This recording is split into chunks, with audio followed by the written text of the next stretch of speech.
times in there. Sometimes that can be the weight, sometimes that can be the occasion, the pressure, who knows? But I think we should give the credit for a great performance to Liam Paro. And that's what I was going to ask you. Do you think, with everything going on, Matias kind of slept on, Paro? Maybe, the ring walk, and everyone's talking about, obviously he's FaceTiming Prograis yesterday, and people are talking about Teofimo Lopez, but again, you're kind of searching for an excuse rather than just saying he got beat by the better man, So did that scrap plans, going forward? Well, I mean, it's boxing, isn't it? Scrap plans in Puerto Rico, but then you make plans in Australia. So, it was a big upset. I don't think many expected it. I know how good Liam was. I felt like he'd give him a great fight, but I also felt like Subriel was a big favourite in the fight. So it's a big upset. And obviously it's a blow for Subriel, it's a blow for Puerto Rican boxing, but it's a massive plus for Australian boxing. So, it's the sport. Who's some guys you think Liam will look good, I mean, look, he could jump into a massive fight, a massive unification, maybe with Haney, Teofimo, Pitbull Cruz. They could fight Ryan Garcia, So I think he's got a lot of options right now. He's got a mandatory with Richardson Hitchens as well, which will have to be dealt with at some point. Do you think guys will want to? Of course, yeah. Get after him. Yeah, I think. I think the perception is that he's beatable, but he's also undefeated. He's also just come to Puerto Rico and beat Subriel Matias. So you can't say that he doesn't have the ability or he doesn't have the skill. And if he's boxing in Australia, he's going to be very difficult to beat.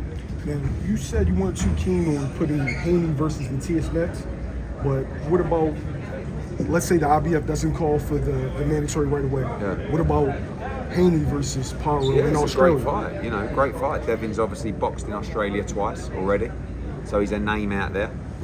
That could be an option. But first things first, we have to look at the situation, speak to the various sites in Australia to see where we could do that fight, and then plan what's next. As far as Matias is concerned, I mean, do you feel like that lineup with Prograis is still an option? Yeah, definitely. And again, I think there'll be people that will think Matias is very beatable now. It's you get a lot of people after the fact say, "Oh, he's not that good, Matias." But they wouldn't fight him. Do you know what I mean? Now, maybe they'll fight him. But at the same time, we have to make sure that it's the right fight for him now. He's going to be very disappointed, very frustrated, because, our plan was to come back to the Coliseum in November in a really big fight. And now he's got to rebuild, and that's disappointing for him, but I'm sure he'll be back. What challenger do you have in mind for that fight?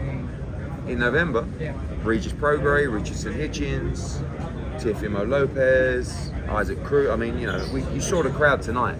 I feel like if we were at the Coliseum, we would do 20,000, So, but obviously now he's got to come back, and that could be against a Regis Prograis. And what road does this take, Matias, with this loss? What road can he take? Well, he has to come back and try and get a shot. I said to him, is it a move to 147 pounds? Because I felt he looked a little bit flat at times tonight. He said, no, I felt good at 140, so maybe he stays there, but he's going to want to come back in a big fight, not a small fight.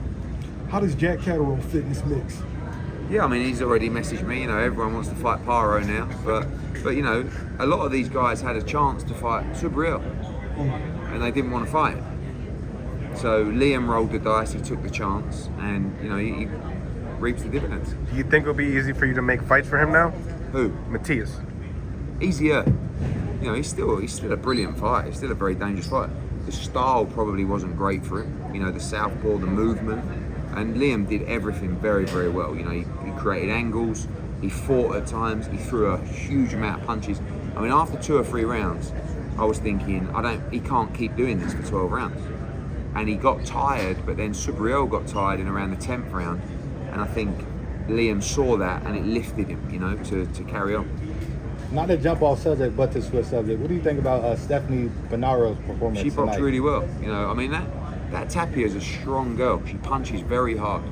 And, I thought she boxed beautifully tonight. With her, she boxed at times. She stood and fought at times. And I thought she was very exciting. How quick do you think we could see, that possible matchup between her and Sandy Ryan? I mean, Sandy would be ready for it. You know, it's whether Stephanie believes she's ready to fight for the world title. Maybe one fight more, or maybe she could go straight into it. Are you satisfied with the matches? Yeah, I mean, the card was amazing. The atmosphere was amazing. Obviously, it was a big blow for Puerto Rican boxing that Subriel lost. But from a TV perspective, from an event perspective, it was fantastic. So we know that the support is here. We know that the infrastructure is here. We know that the knowledge is here for boxing. So we'd love to come back. Back you go, guys. Subriel's going to